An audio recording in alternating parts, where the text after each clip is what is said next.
Hello, welcome to another Burgundy with Tweedy video. A Bourgogne Rouge today. This wine was in fact a present. It is a producer that I have had some wines from before. I think they were mostly Gevrey Chambertins, possibly. I have a vague feeling I had a Vosne Romanée from this producer, but perhaps they don't even make Vosne Romanée. I may have misremembered that. It's Coquard, Loison, Fleurot. Quite a name to conjure with, isn't it? And as I say, it's just a Bourgogne, a generic red Burgundy, and a 2022 vintage. I think I've had some quite nice wines, I believe, from this producer before.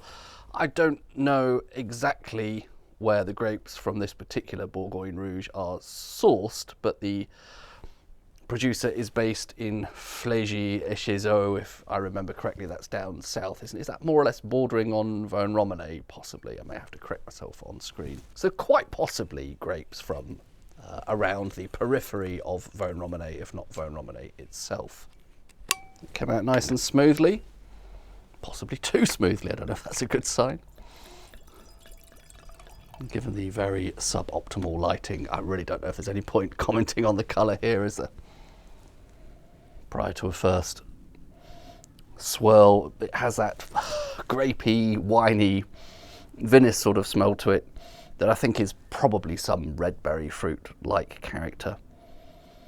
I'm fairly sure something a bit more identifiable will emerge with a bit more swirling. I think we're talking red berry fruit and possibly a hint of red cherry there as well. Strawberries, raspberries and cherries. Nice little red fruit bowl there. The nose gives me this impression this is going to be slightly over to the lighter side as well. But that's nice on the nose.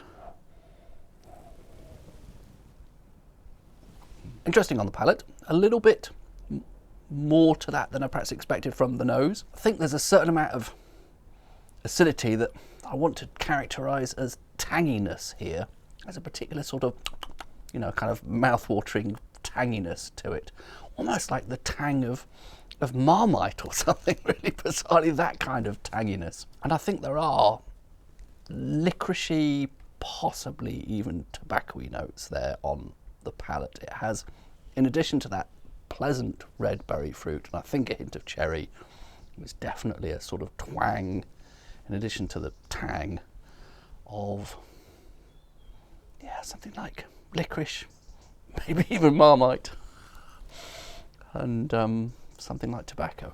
It's not really smoky though, it's not coming across as smoky, but there is a sort of richness to that. I think possibly a previous Gevrey Chambertin from them I characterise with that sauce for duck pancakes that I can never quite remember the proper name for. I think this has a similarly slight characteristic of Chinese pickled plums or Chinese plum sauce. That sort of slight, yeah, almost saltiness and tanginess. There is a kind of salinity to this, a slight saltiness, a slight savouriness, but also some quite nice fruit.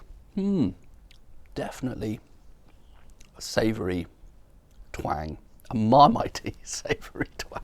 I quite like that. It's got a sort of seriousness and an interestingness, an interest to it that is above and beyond just the fruit. So interesting, a slightly deceptive nose that suggested this was going to be a light berry fruit sort of Burgundy, and then a palate that is a lot more savoury, saline, possibly mineral. I don't know if I'm exactly thinking mineral here, but with a lot of those secondary notes. I'm never quite sure where licorice comes on the primary. It's certainly not fruit, is it?